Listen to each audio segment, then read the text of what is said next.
नमस्कार विद्यार्थियों।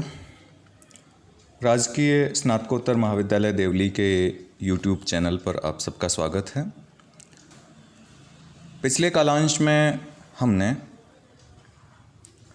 जयशंकर प्रसाद कृत कामायनी के चिंता सर्ग की पृष्ठभूमि एवं कवि परिचय के संबंध में चर्चा की थी। आज हम इससे एक कदम आगे बढ़ते हुए चिंता सर्ग की कुछ पंक्तियों का पठन पाठन करेंगे। कामायनी का चिंता सर्ग 3 स्पष्ट प्रभागों में बटा हुआ है। इसके प्रथम 18 पंक्तियों में सर्ग का उपक्रम है, जिसमें मनु के व्यक्तित्व और परिवेश का सांकेतिक चित्रण है।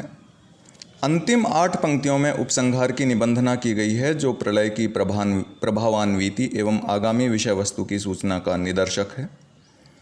इन दोनों की मध्यवर्ती 134 पंक्तियों में एकाकी विषादग्रस्त एवं कर्तव्य मूढ़ मनु की चिंता का विशद, सूक्ष्म, मनोवैज्ञानिक एवं चित्तस्पर्शी निरूपण है।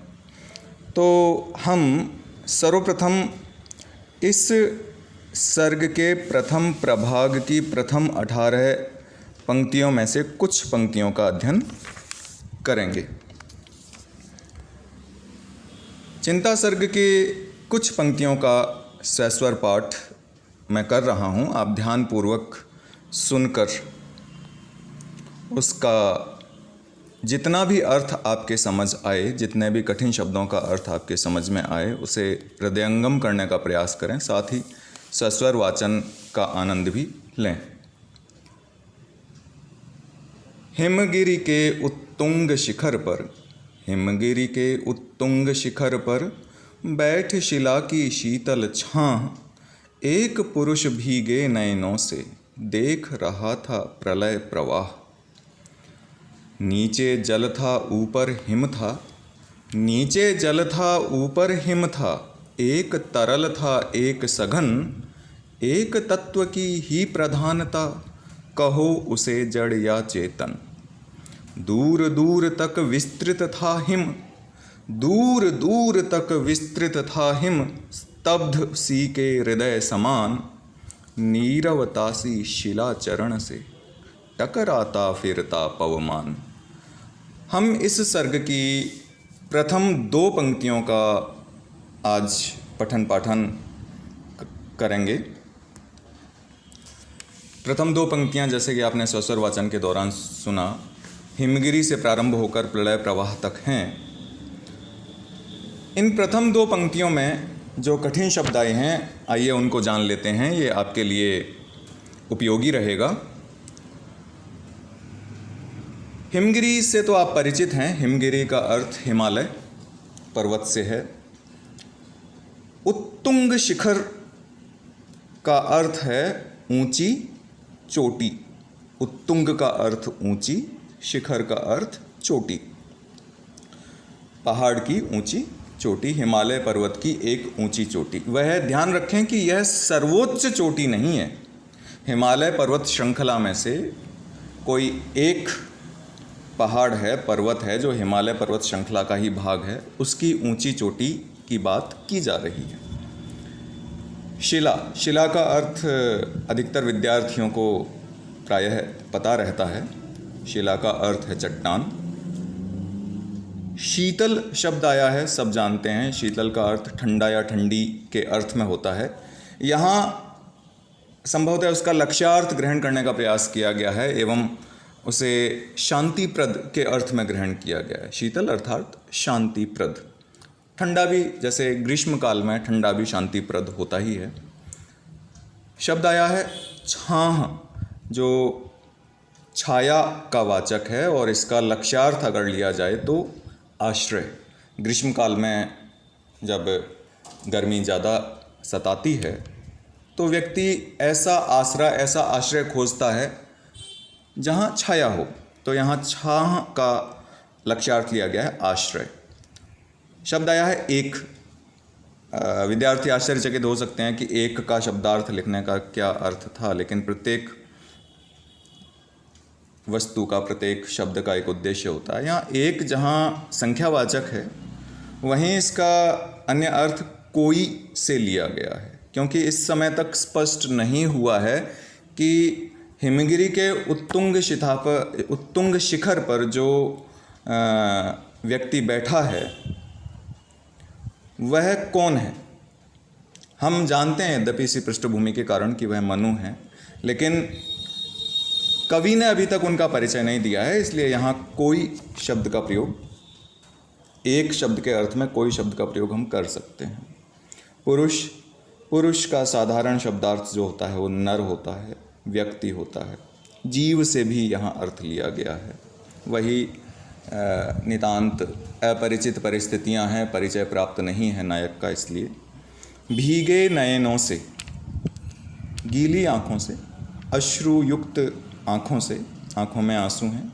इसका थोड़ा सा अलग हटकर अर्थ लिया जाए तो आंसू आने के कारण पर गौर किया जा सकता है, अर्थात अत्यंत खिन्न होकर, उनकी मनोदशा खिन्नता की है, वो प्रसन्न नहीं है, उनके मन में क्षोभ भी है, थोड़ा पछतावा भी है, थोड़ा सा क्रोध भी है। अगला शब्द है प्रलय प्रवाह। प्रलय प्रवाह का अर्थ है जल प्लावन से, जब समस्त पृथ्वी जल से भर जाती है और समस्त व्यक्ति उसमें डूब जाते हैं, मरण को भी प्राप्त हो जाते हैं। उस जल प्लावन की उतरती हुई जो जलधारा है उसको प्रलय प्रवाह कहा गया है, अर्थात प्रलय का जल उतर रहा है, उतार पर है, और उतरती हुई जो जलधारा है उसकी ओर कवि ने संकेत किया है।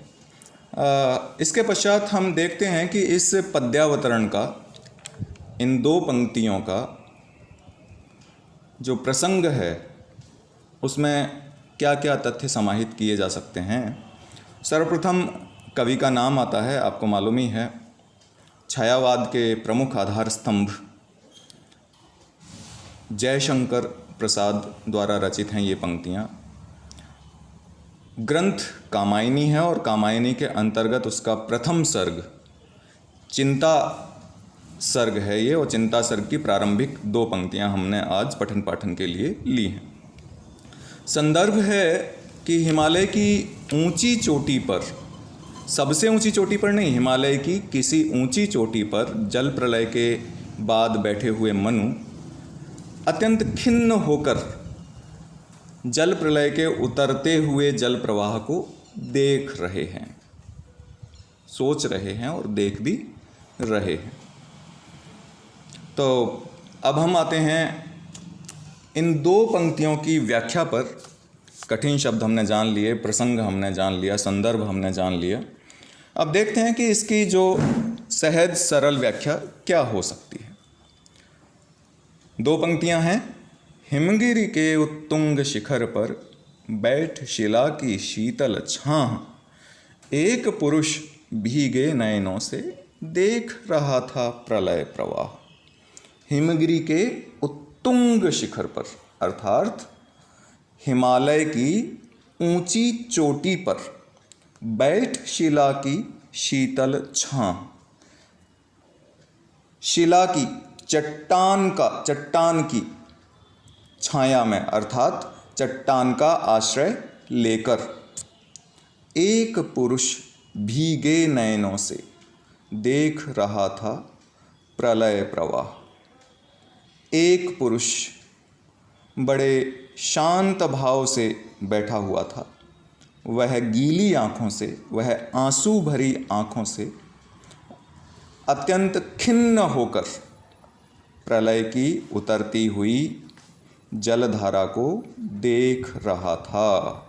ये इसका अर्थ है कि हिमालय की ऊंची चोटी पर चट्टान का आश्रय लेकर एक पुरुष शांत भाव से, गीली आँखों से, अत्यंत खिन्न मनोदशा में प्रलय के उतरते हुए जल को देख रहा था। यद्यपि यहाँ अभी तक स्पष्ट नहीं हुआ है, लेकिन आप सब समझते हैं कामायनी के बारे में आपको थोड़ा बहुत पूर्व ज्ञान है कि यह पुरुष और कोई नहीं है, इस ग्रंथ महाकाव्य कामायनी के नायक मनु हैं। आइए अब व्याख्या के पश्चात इसकी विशेष बातों पर गौर करते हैं कि इस पद्य में किन किन विशेष बातों की ओर संकेत किया गया है। सर्वप्रथम, चूँकि ये प्रथम पंक्तियाँ हैं कामायनी की, तो अपेक्षा की जाती है कि किसी भी महाकाव्य का प्रारंभ मंगलाचरण से हो। उसमें सरस्वती, गणेश, राम, शंकर, विष्णु, ब्रह्मा या अपने इष्ट देव की आराधना या स्तुति की गई हो। किंतु प्रसाद के इस महाकाव्य की विशेषता है कि प्रसाद ने अपने महाकाव्य का मंगलाचरण किसी देवी या देवता की स्तुति से नहीं किया है। उस उद्देश्य की पूर्ति हिमगिरी से हो गई है। ऐसा क्यों? ऐसा इसलिए कि हिमालय को देवतात्मा एवं देवभूमि माना गया है। इसलिए हिमालय की जो मंगलमयता है वह स्वयं सिद्ध है। हिमालय अपने आप में उच्चता, उदारता, गौरव, दिव्यता और राष्ट्रीय गर्व का प्रतीक है। और कई स्थानों पर भी ऐसे उदाहरण पाए जाते हैं। दूसरा जो तथ्य है, दूसरी जो विशेष बात है, उत्तुंग शिखर नामक शब्द युग्म आया है। तो जिस उत्तुंग शिखर पर मनु बैठे हुए थे उसके बारे में सहज जिज्ञासा जागृत होती है कि उसे सिर्फ ऊंची चोटी कह दिया गया, उसका कोई नाम नहीं बताया गया, लेकिन इस ऊंची चोटी का उल्लेख अलग अलग ग्रंथों में अलग अलग नामों से मिलता है। इसके कुछ नाम जयशंकर प्रसाद ने आमुख में भूमिका में बताए हैं। एक नाम है मनोरव सर्पण, दूसरा नाम है नवबंधन और तीसरा नाम है शिशिणा। शतपथ ब्राह्मण नामक ग्रंथ में जो उद्धरण दिया गया है उसमें मनोरव सर्पण नाम का निर्देश मिलता है। साथ ही विद्यार्थी ये भी जान लें कि इस मनोरव सर्पण अथवा नवबंधन अथवा शिशिणा नामक शिखर को हिमालय का सर्वोच्च शिखर नहीं समझना है, क्योंकि कामायनी में आगे उल्लेख आता है कि जिस शिखर पर वे बैठे हुए हैं वह सर्वोच्च शिखर नहीं है। उनसे ऊंचे शिखर भी हैं जिन पर हिमाच्छादन है, बर्फ जमी हुई है। अगला जो तथ्य है वो इसमें पुरुष शब्द से संबंधित है। यहाँ पुरुष शब्द में श्लेष अलंकार है। व्यवहारिक दृष्टि से देखा जाए तो यह पुरुष शब्द नर या व्यक्ति का वाचक है, किंतु चूँकि महाकाव्य में दार्शनिक पुट भी है, कामायनी की दार्शनिक पृष्ठभूमि भी है, इसलिए दार्शनिक दृष्टि से इसका अर्थ है व्यष्टि शरीर का वासी चैतन्य जीवात्मा, अर्थात व्यक्ति के शरीर में जो चेतन जीवात्मा रहती है यह उसका भी वाचक है। अगला शब्द है प्रलय। प्रलय यहाँ न सिर्फ शब्दार्थ इसका हमने पढ़ा कि जल प्लावन से या संसार में आई हुई भयानक बाढ़ जिसमें लगभग समस्त विश्व जल में डूब जाता है उसका वाचक है, बल्कि यहाँ प्रलय विनाश का संकेत भी करता है, महाविनाश। यह सृष्टि का विपर्याय है, सृष्टि का विलोम है। पारिभाषिक दृष्टि से अगर विचार किया जाए तो जो कार्य रूप जगत है उसका अपने सूक्ष्म कारण में लीन हो जाना ही प्रलय है। स्वकारणे सूक्ष्म रूपेणावस्थानम लय है। पुराणों आदि में प्रलय के 4 प्रकारों की चर्चा की गई है, लेकिन वह यहाँ चर्चा का विषय नहीं है। अलंकारों की दृष्टि से अगर ध्यान दें तो यहाँ श की अनेक बार आवृत्ति हुई है, लय तथा प्र अक्षर की एक बार आवृत्ति हुई है, अतः शय की अनेक बार आवृत्ति होने से वृत्यानुप्रास अलंकार हो गया और लय तथा प्र की एक बार आवृत्ति होने से छेकानुप्रास अलंकार यहाँ उपस्थित हो जाता है। इसके पश्चात अगर पद्य के व्यंजनात्मक सौंदर्य एवं बिंब पर विचार करें तो कुछ संकेत, कुछ व्यंजनाएं यहाँ सामने आती हैं। हिमगिरी शब्द से दिव्यता की अनुभूति होती है। हिमालय बहुत बड़ा, दीर्घकाय, महान पर्वत माना जाता है, दिव्य पर्वत माना जाता है, इसलिए हिमगिरी शब्द से दिव्यता की अनुभूति हो रही है, व्यंजना हो रही है। उत्तुंग शिखर से महत्ता की, महत्व की, बड़प्पन की व्यंजना होती है।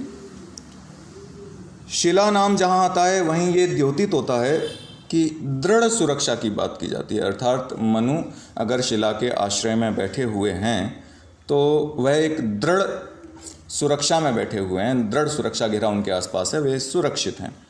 शीतल छाह से शांतिप्रद आश्रय की व्यंजना की जा सकती है, की जा रही है।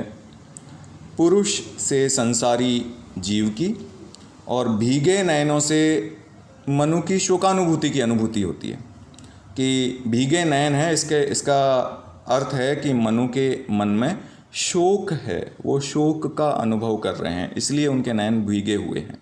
और प्रलय प्रवाह से विक्षुब्ध जीवन की जो व्यंजना है वह हो रही है। विक्षुब्ध जीवन, जीवन अस्त व्यस्त हो गया है, जीवन का कोई क्रम अवशेष नहीं है, जीवन में कोई व्यवस्था अवशेष नहीं है, जीवन का जो आधार है वह नष्ट प्राय हो गया है।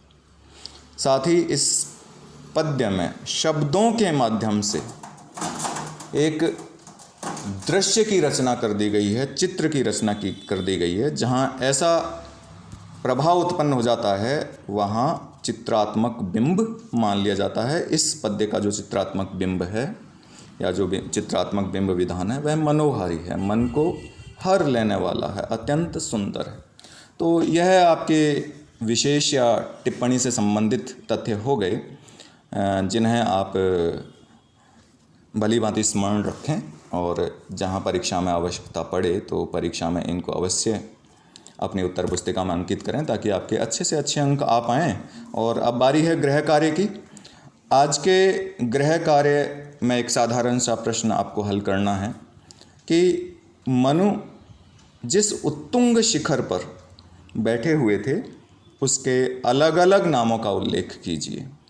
मैंने पढ़ाते समय कम से कम 3 नामों का उल्लेख किया था, वही 3 नाम आपको स्मरण शक्ति पर ध्यान देकर या स्मरण शक्ति को जागृत करके लिखने हैं। आज के लिए बस इतना ही। बहुत बहुत धन्यवाद।